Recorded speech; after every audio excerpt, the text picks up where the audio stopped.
Hello, this is Module 11. This is about gifts to students or staff and the proper protocols and procedures for accepting and giving gifts, incentives, rewards.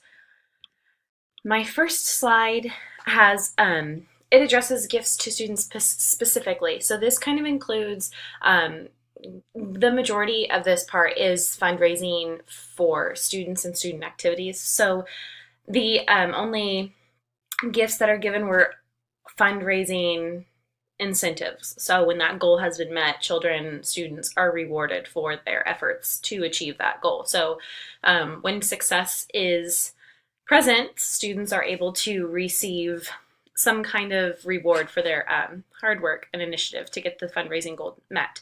So these gifts need to be age appropriate for students. For example, the same gifts that are given to my second graders at my elementary school are going to be different than the gifts that are given to high school students, even within our district. That is because the fundraising things for high school may be for athletics, so the gifts are more so like new jerseys for the team, whereas in elementary school they get maybe like a keychain for selling however many or however, whatever their dollar amount is. And then the funding is spent for those student activities. So fundraisers aren't for anything that won't benefit kids. So when fundraising is apparent and when it is happening, that funding needs to go towards the students' activities and anything that can benefit the students or the school. Not favoring any student is very important. For example, if you have one student that you know is going to go above and beyond, you can't just say, yes, this person. You need to treat all students fair and equal with the gifts and rewards that those students are given. For the next slide, this is special achievement gifts. This kind of is categorized as an example I thought of is medals at athletic functions. So for track meets, for tennis meets, medals are given for maybe first place, second place, third place winners.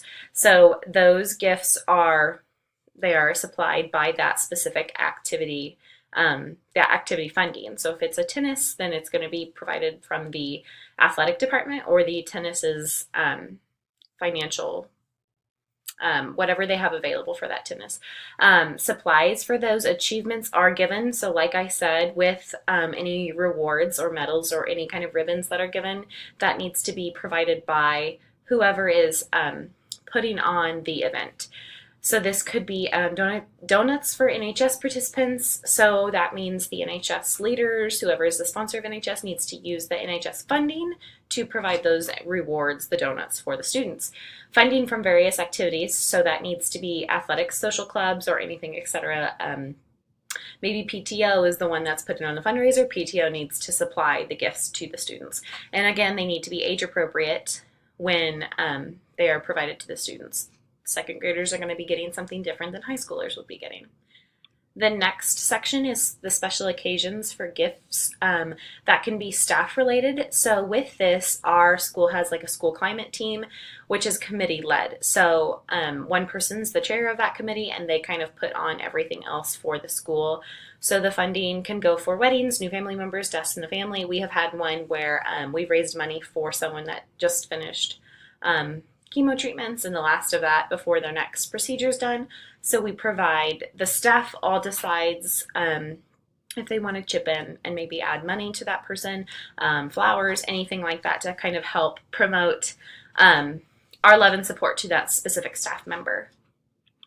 The next section is all staffed gifts. So this is for any staff member, which is different than that school climate team because those are for special occasions like when a child is born,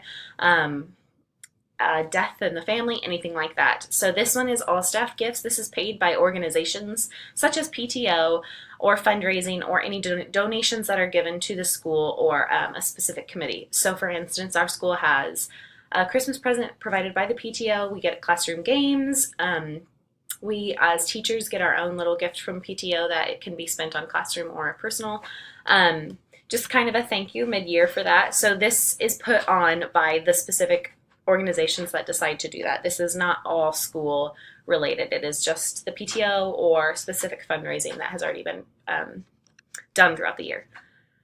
My last slide is for special achievement rewards, and this is for staff and students once again. So this could be fundraising to benefit specific students and those needs. Actually, we have one that just happened this school year. A student within our school who has a family member that does work at our school, their house caught fire, lots of damage. They had to move elsewhere.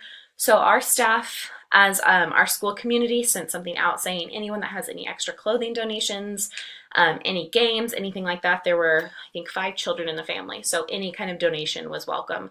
And this is something that our staff members and our PTO kind of put on, and they sent alerts out saying anyone who could help with this, that would be more than appreciated. So those specific rewards, I wouldn't say it's a reward, but it's more everyone pitching in. So fundraising to benefit that specific family may happen, and that could be PTO organizing. Then we also have a fundraising that could benefit staff, as in if a staff member is diagnosed with some kind of medical disorder. For example, again, if a staff member is diagnosed with cancer, maybe you could put on a fundraiser to kind of help with your love and support for that specific teacher and coworker. And these are usually, once again, inspired by the PTO or community. For example, the house that caught fire, there were a lot of churches that were accepting donations as well, so they make sure to put that out to the community, and they will make their rounds to the elementary schools to pick up and make sure that the families are getting what they need and they're taken care of. So this concludes my Module 11 about specific gifts for students or staff.